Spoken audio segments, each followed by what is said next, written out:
This is a Heart and Hand production.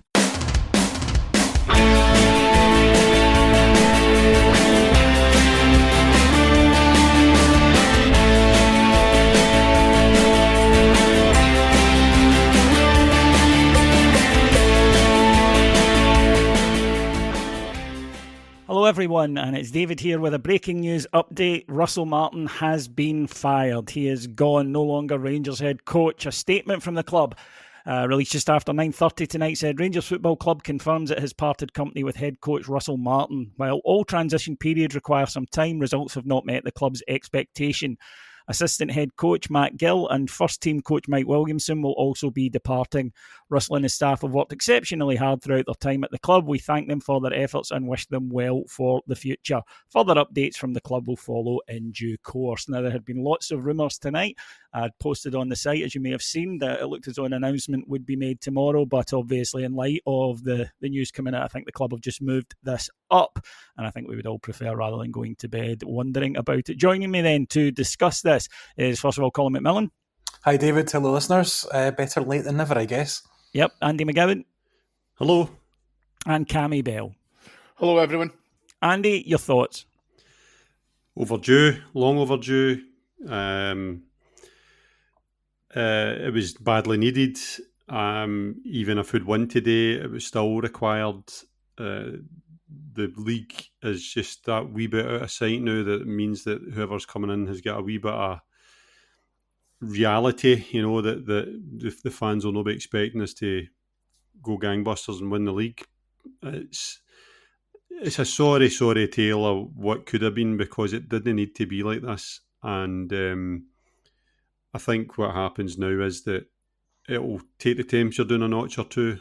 I think the stadium will get back to a wee bit of sense of normality, because I know how I've certainly been feeling the last few Rangers games I've been at. And that's the first thing. It'll decompress a wee bit. And I'm sure we'll talk about the positions of Thelwell and Stewart and others, because I don't think it's just them. But I'm more concerned about football department churn than I'm manager churn. I thought this could have been done weeks ago, and we could have moved forward when things were still in our grasp. But better late than never. Cammy? Yeah, Andy hits the nail on the head. It's long overdue. Should have happened well before now. I was, if anyone listened to recent pods, being optimistic to hope that we could have been able to claw back some of the league points. We obviously had that opportunity today at Falkirk and dropped 2 more, and it wasn't good enough. And I'd still like to believe the league is not necessarily out of touch, but Rangers now have to get onto the train of appointing a permanent manager who can come in and start to turn this around. And like I say, it was death by 1,000 cuts that got us to this stage. The fact that we've had to dismiss him rather than him thinking that he could have walked away from it probably shows you a lot about his character, and I think that was repellent to a lot of the fans, myself included.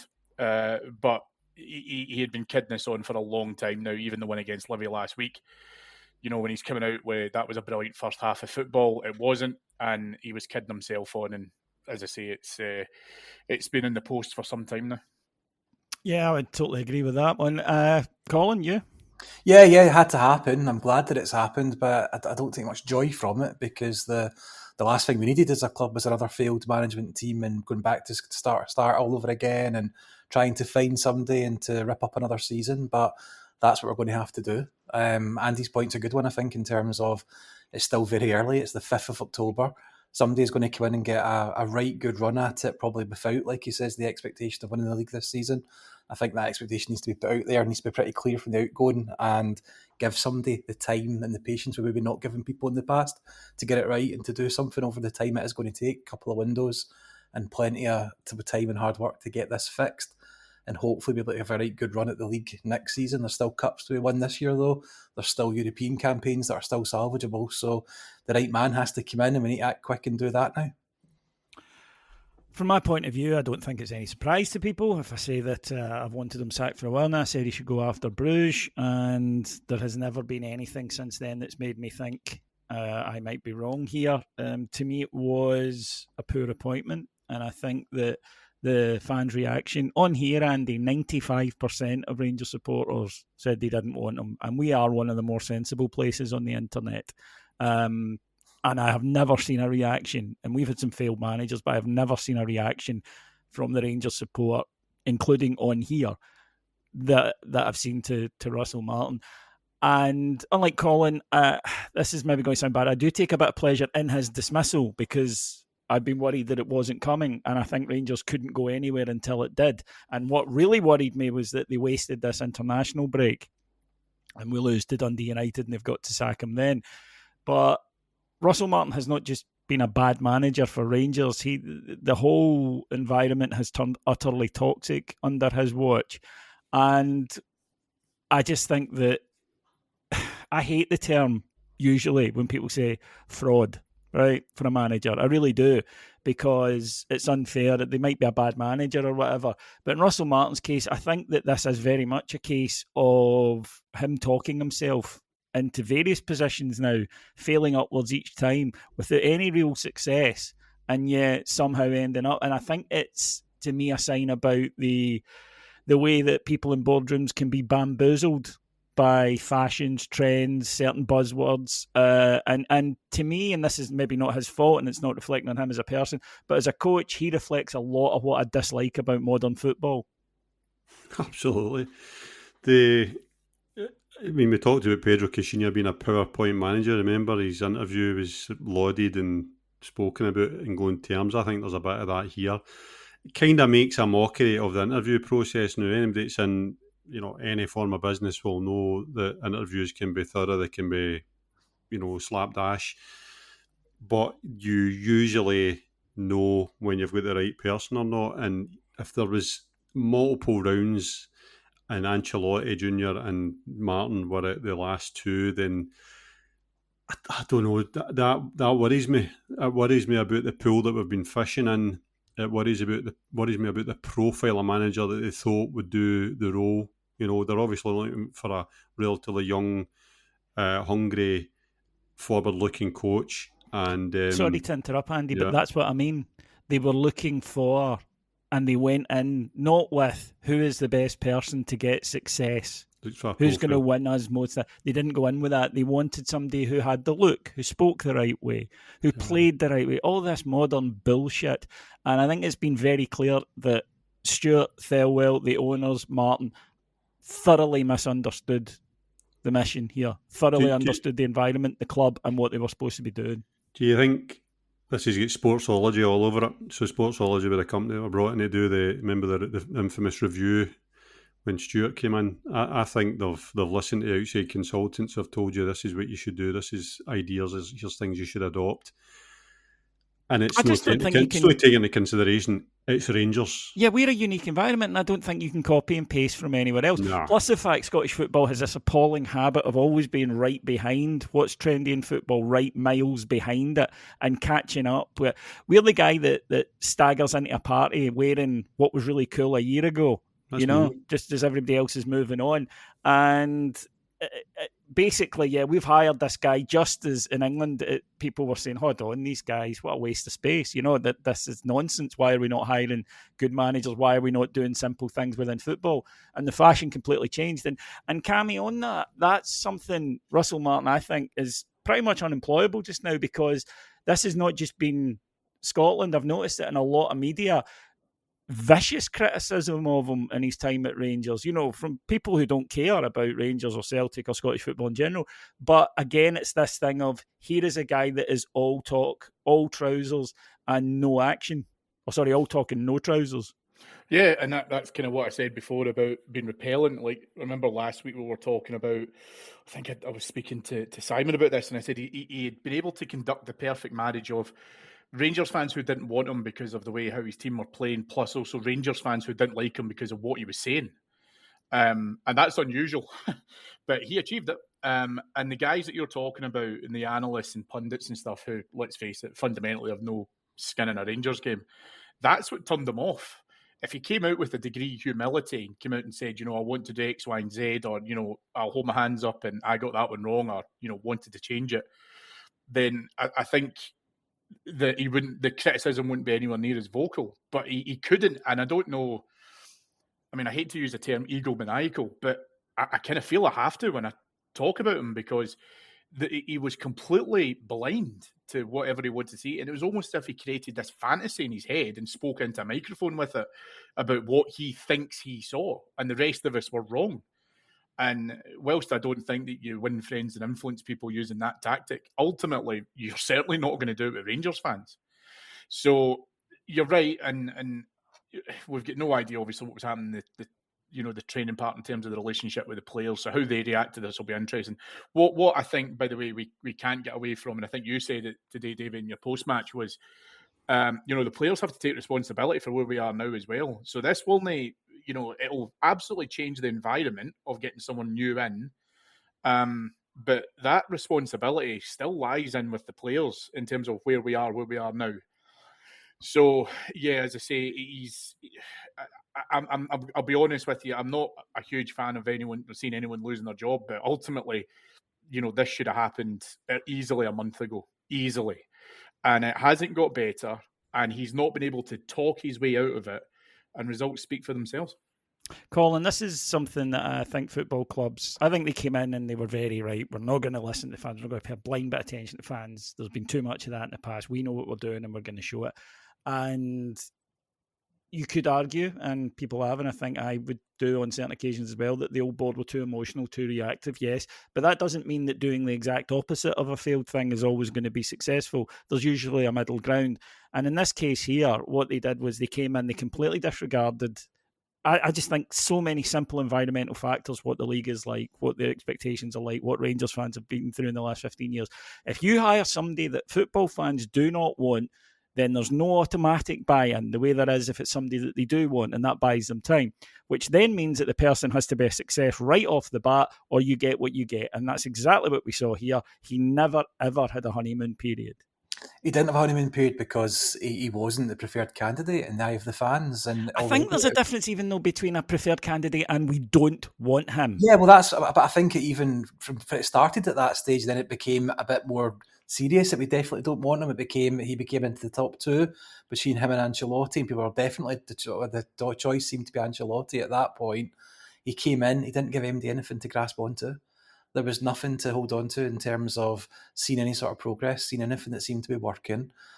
His interviews turned people off because of the way he was and the way he spoke. I said on a pod last week that somebody who is as arrogant as he is and is full of self-belief and determined as he is, if somebody was actually good at their job and did that, we probably would get behind them. We would actually admire that trait. Look how much we loved Souness. Arrogance that's backed up is one thing. Arrogance he's not backed up at all, yeah. And that's why it becomes laughable, becomes a joke figure, and it becomes somebody that the rest of football, like you're quite rightly saying, nationwide and now into the continent as well, are taking the piss out of and made him into an idiot. And we're the butt of that joke as well now because we've stuck with him for so long. It's the famous thing about if you paired two Rangers fans on a desert island, there'd be 3 supporters clubs the next day. He's done the amazing thing of uniting the Rangers fans. Mm-hmm. He's united every fan, and no player, manager or MD before him has done that, and he's managed it. That's astounding, but he's done it in a completely negative, horrible way, and now we're left to pick up the pieces. Andy, the type of football that he espoused, we never saw. We were told things like hard running, high pressing, moving the ball quickly, and he was never able to get it, not even close to. There was no even a game where you went, right, this is what it could be. There were maybe moments here and there, but it was moments. Rangers, for example, haven't had a complete performance in his time. The whole time here, they've had, as I say, individual moments. And to me, I think it's been clear over the last few weeks, the players are actually regressing. They're getting worse. So the idea of, if you just wait, there's going to be an amazing turnaround. The longer it went, the worse the players were getting. The more he said that, the more you were thinking, this is just hope now on his behalf. He doesn't know. What he said at the start was relatively exciting. The way he described it and the way Thelwell described it, what we got was a huge variation in style and play, because if you think about the patient build-up that we've seen in the early days and we kind of try to get our head around it, give it time, compare that even to today where it was much faster but so much more ragged. That's the word I'd be using the last couple of weeks. Is he's been obviously trying to make sure that we don't play too slow, but we weren't capable of it, and it was so ragged. And keeping the ball, which is supposed to be the fulcrum of his whole philosophy, was just non-existent. It was the opposite. We were taking passes and making play that was just super risky. The whole thing doesn't make sense in terms of what he wanted to put in apart, supposedly, and what we were seeing. There was no correlation between it. And the worst part for me is that he's coached all and any natural instinct out of nearly every single player there, maybe bar Gassama, and he's replaced it with coach instruction. I mean, that game kicked off the day at Falkirk. It hadn't even kicked off, I beg your pardon. And he was shouting at somebody to move position. This is the kickoff. And that kind of micromanagement of what they're trying to do on the park has totally killed our squad. And the players are not absolved of blame, no, by a long shot. But what I would say is that I am pretty forgiving in terms of judgment on almost every single player there, because I don't think there's any player. It's hard enough playing at Rangers at the best of times. It's hard enough coming to Rangers and making your name and showing up for the fans at the best of times. But to try and do that under the environment he created, and which get worse and worse and worse, it's an impossible ask. It's an impossible ask.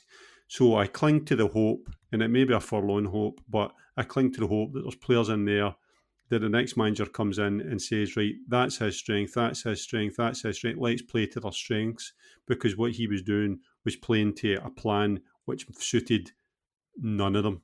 I mean, you can go through the team. I can bore you all a bit, but you can go through it all and you can say, you playing to his strengths? No. There's good players in there. And even today, you're looking at that and saying, right, well, they're on you apart from Barron, the goalie, Tav, who else? I think there was one others. So the core of that squad has changed dramatically, but there's nothing happening. There is no singular thing that you can even point to and say, I but that. And this is the big problem. The narrative, and Colin alluded to it there, if there's ever a narrative, and he was saying it, I know, patience isn't a word that you get much through Rangers. This narrative's a lot of crap. And there's a bit of revision in terms of previous managers as well. The Rangers fans are actually pretty damn patient if they can see something that's kind of relative to progression. And the managers that went before all went because they'd ran out of road, and rightly so, because the budget, the players at their disposal, everything, the power Ibrox that they've got is such that, we expect a minimum standard. We don't expect perfection. We expect what's actually realistic for the club. So if there's any narrative comes out after this that, Rangers fans are fickle or we're asking too much, a lot of crap. We should be sitting here with maybe 5 or 6 victories out of the league game so far. We couldn't have asked for a better league programme than what he's been given. And the fact that we're sitting 11 points, we're off top, is an utter disgrace. So there's no defence. He's had far longer than he should have got. He can have zero complaints about the way he was treated by the Rangers hierarchy. He got a bit personal with the support, right? Don't condone that. But I'll tell you what, old saying about you remember how people make you feel. We all remember how he made us feel, because every single week in the past, even before Bruges, but Bruges was in a dear for me, the way he was making me feel about Rangers and going to see Rangers, I don't think I'd ever felt it before in my life. And I include, Kashinya getting beat 5-1 off Celtic in the rain pit, everything like that. This was worse. So I just think the next person will come in and they will get a fair crack of the whip if there's a bit of belief about him. If it comes a name, that we're like, fucking no, out of the fire and out the frying pan into the fire. If it's one of the kind of names, then you might see a wee extension of this kind of ire. But it needs to be a sensible, galvanising appointment, and somebody that we can say, well, actually, that's not a bad appointment. And the first thing you need to do, play at the strengths and solidify that team so that we've got a base to actually start on, because he had zero. There was no defensive shape and there was no attacking output. That's a disaster, and that's why he's not here now. Yeah, there was also, if there was ever attempts, I think, to build relationships with the supporters, Cammy, they were abandoned fairly early. Now, there was a huge, if you like, backlash against the appointment initially. That's true. Fans didn't want him. And, sometimes Kashinya, we were all like, okay. But with him, it was no, just straight no. And to me, this is the arrogance of football clubs, where they think, well, don't worry, we know what we're doing. He'll come in and he'll do well. And I've seen it before, sort of with Benitez at Everton or whatever. And the fact is it doesn't work, because fans, no matter what we can't make decisions. We can't make the team win. We know that, right? If we could, we would. But we set the mood. We don't all get together every Monday and go, right, lads, what's the mood this week? But the fans set the mood around the club. And with a manager who was like this, and who then a few weeks in basically, I think, decided to get into his shell and say, well, the higher-ups like me and that's all that matters. There was no way that could ever foster an environment in which he could be successful. And to me, that is a failure of management, a failure to address, first of all, in the recruitment, obviously. But again, aren't people in any way cognizant of stuff like this, where they think, right, hang on a minute here, will I be able to succeed in this particular environment? And in Russell Martin's case, no, he stopped trying to do that. And as I say, that's before we get to the colossal failure that was his football management. Yeah, and I mean, it goes back to Fir Park, doesn't it? And we start talking about egos and all of that kind of thing, the, soap opera with Raskin. It didn't work. And I don't necessarily think that we need a manager who can talk a good game to the fans. And I know that's not what any of us really want. What we want is to be able to see performances and to see improvements, even if they're incremental, but we are progressing. And that was the polar opposite of where we were under Russell Martin. And nothing, for me, nothing he could have said would have been able to prove that to me. But what he was doing was being able to kind of come out and, as you say, shy away from it and duck the blame. And as I said earlier on, if he held his hands up at times and went, listen, do you know what, maybe I got that wrong, however he wanted to phrase it, then I think early on, some of the fans could have bought into that. However, as you rightly say, I just don't think he's capable of it, David. When I've seen some of his media work prior to Rangers, and I'm not going to rewrite history and say, oh, well, that was a concern of mine at the time. But when you see it now, it all starts to fall into place. It makes total sense in terms of where he was and what his journey has been. And we'll obviously see about, the annals of history, but fundamentally what you're talking about is a guy who talked himself into a job that he should never have applied for in the first place. At this point in his career, if he goes off, and he won't, but if he was to go off and become a hugely successful manager and he has more proven experience, then fine. Yeah, they won't be able to. That's the thing. He has honestly skyblashed his career, because if a club tries to appoint him in England now, then their fans are going to go nuts. It's going to be the exact same, because he's made himself poison. And it leans into your point, no, about we've got to the next manager has to be someone that cannot just talk himself into it. It has to be someone with a proven track record, with experience, because right now the fans are not going to buy it if you're to bring in another up-and-comer, if you want to call it that as well. I appreciate Rangers, from a managerial perspective, especially externally, are not the most attractive offer that you may receive. But Rangers now have the international break, more or less, to go and get someone who is going to be able to fulfill that criteria. And if we do have money in the bank, then that is our priority at the moment, is to be able to go and spend that money to be able to get someone who can piece this shit show together. Because before you know it, we're going to be faced with a League Cup semi-final, which was a must-win already. It's even more so now. And if a manager can navigate Celtic in a semi-final and be able to get to the final with, you hope at that stage, a build-up of momentum and confidence, then it gives them a really good platform on which to build across the course of this year and then into next. So that's what Rangers have to do, right? And I don't think, and I'm going to be honest, I don't have a confidence in that. I don't know if you chaps do. No, we'll come to that. We'll come to that.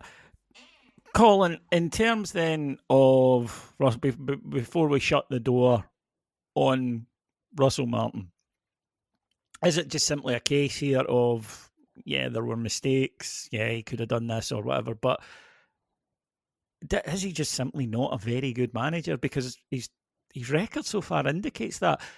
he's been hired each time on potential, what he could do, and has failed each time. I just don't see where the guy goes from here. I don't particularly care, if I'm being honest, but yeah.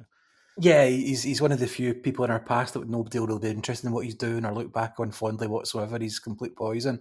I think it's far deeper than just mistakes, because mistakes are things that you learn from and you go on and you get better after, and you don't repeat them usually. He was repeating the same mistakes all the time, mainly because I don't think he saw many of them as mistakes, which was probably the biggest issue. That's fair, yeah. I think sometimes as well, see when these managers, they say we'll learn from it, and it's almost become just, I think they say it unthinkingly. And it's like, actually, do you? Do you sit down and go, right, what did we do wrong there? Because it doesn't look like it. That was the same performance, for example, today as we had at Livingston. There's an element with managers when they get asked about games when they haven't gone well, they try and defend the players a little bit, and they try and... Well, he didn't do that, to be fair. We did this and we did that. But when you're saying things like that so often, or pretending that you should have scored 2 or 3 goals when you only had 2 shots in the whole game and things like that, it just... I think as fans, you kind of fall out with it and you don't take it and you don't believe it or not.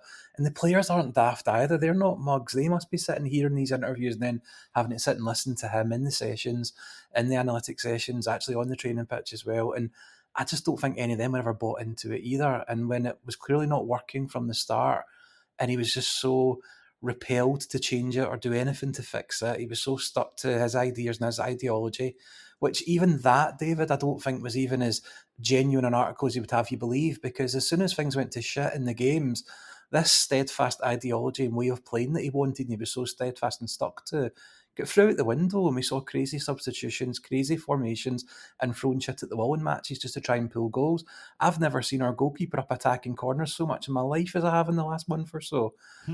So you said fraud earlier on, in another pod we said imposter. I think he's a lot of things, but one of them I don't think he is as a football manager. No, I don't think so either. Andy, I don't think that Patrick Stewart and Kevin Thelwell's positions are in any way any better now. To me, they made a colossal mistake, and then people make mistakes, but then they made it worse by digging in. And both of them have spent a lot of credits, a lot of collateral that they didn't have, that they hadn't earned yet, on this guy, only to end up doing what we said for weeks they were going to have to do. Some of that may have been led by the owners, that's true, so we do have to bear that in mind. But I have to be honest and say, so far, both of these have cut deeply unimpressive figures in everything they've done around Rangers. And if they are involved in this appointment, they had better get it right, because even before if the next manager fails, even before we get to them, we'll be hunting them first. So this is the major problem and the major worry I've got, because with the new owners, it was important and fundamentally, critical that the football department, the structure that we always talk about and we've always wanted, and that we kind of had within our budget under Ross Wilson for a fleeting period, we needed to get that right and get it embedded and give us a real foundation as a football club, not as a club, as a football club, to make sure that we had everything in place that a modern club of our size required. And that was, everything, recruitment, the medical side, the lot, right? That's what modern football clubs have. And I'm not comparing this to Premiership teams with millions and millions of spare budget. I'm talking about us versus our peers in Europe against, comparable leagues and so forth. And this is what worries me, because they've come in, and I'm pretty forgiving because it's a hard role, and any club in good faith can appoint a manager and it not go to plan. That happens, right? So it's not actually a cardinal sin to appoint the wrong manager in hindsight. It happens at every football club. Where they've made a monumental balls up is because they have let this go. Now, whether that was through a misplaced sense of loyalty, or a misplaced sense of we need to give time, or the fear of repeating the manager churn that's often spoken about, it doesn't really matter, because the dogs in the street knew that his time up was after Bruges, and they could see there was nothing happening. And we spoke earlier on about the fact, but there was nothing happening. We are very, very attuned to watching Rangers. We're attuned to our players. Not saying we know football better than football professionals, but we know what we're seeing. We know Rangers better we than know them. Rangers in them, right? But we knew that this wasn't working, and there was not the chances of it going right were getting slimmer and slimmer and slimmer every week. Now, there's a couple of potential reasons I've just outlined. The other is that Kavanagh says, no, hold steady. This was the plan when we started. We hold steady. It's too early to abandon it. And that's easy for him to say because across the Atlantic. But he's compromised the two if that's the case. Now, they've got to get the next appointment correct.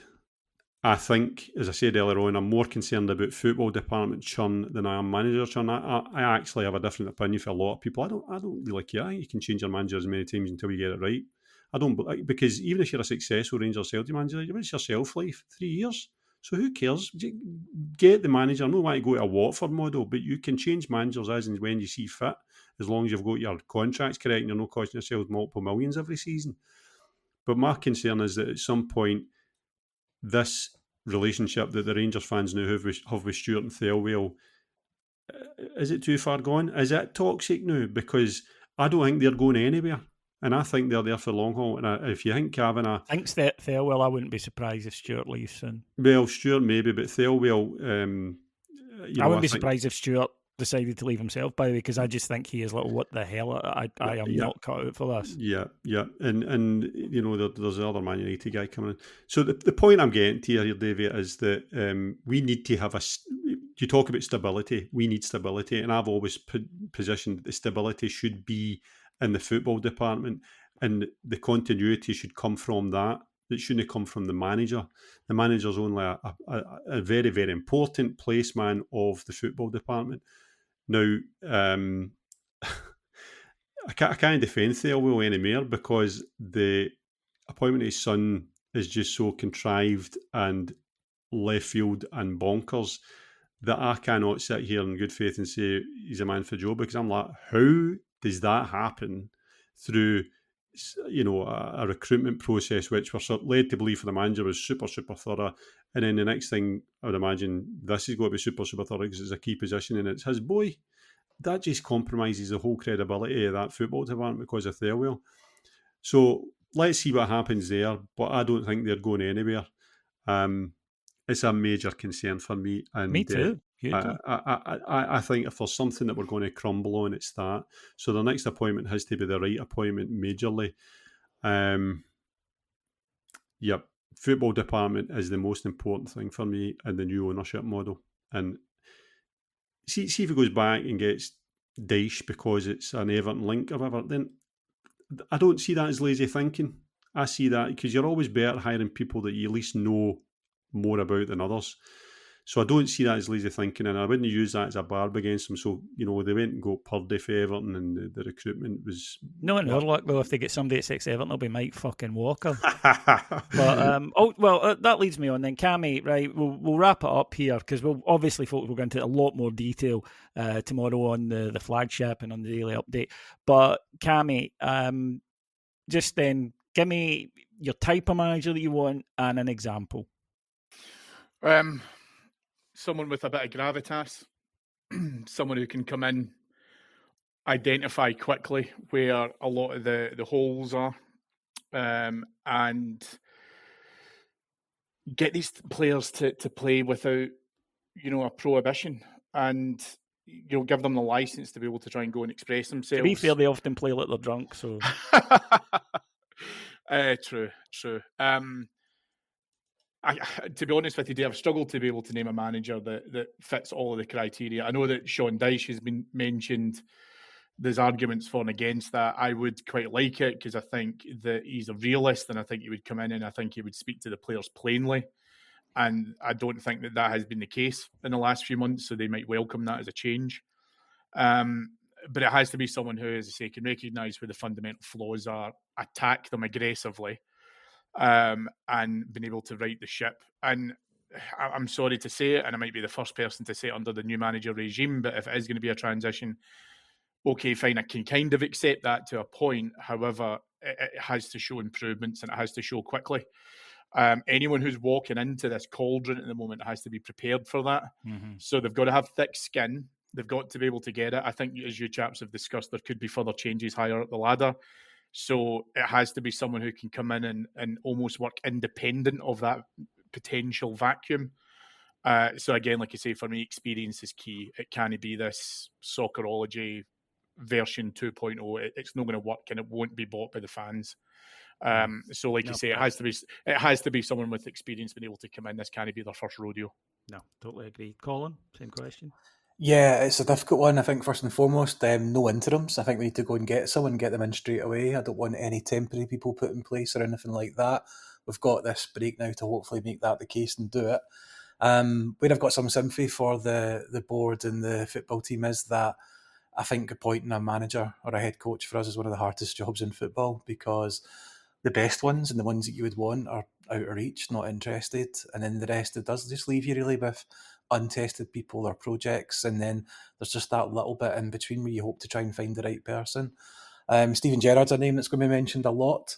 I think he would come in and he would be a kind of breath of fresh air in terms of the fans. He's probably the one person that would unite everybody again, and everybody would get behind him because we can associate him with success. And it would be like I think it'd feel like he'd given us the hug that we all need, I think, if Stephen Gerrard touched up tomorrow.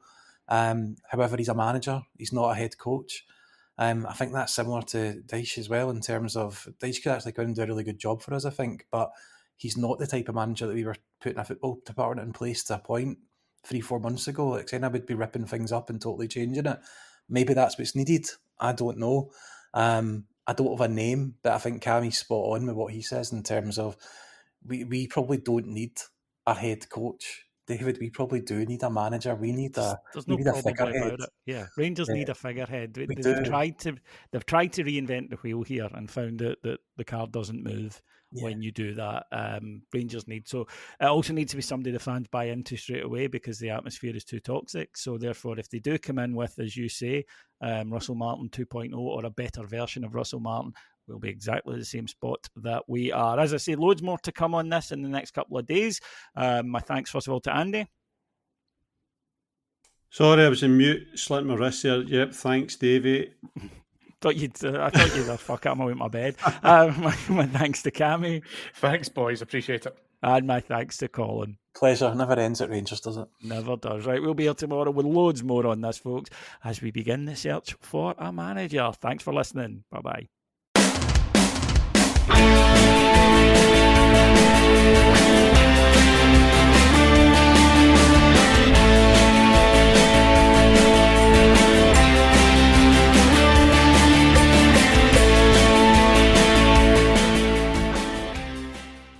That was a Heart and Hand production.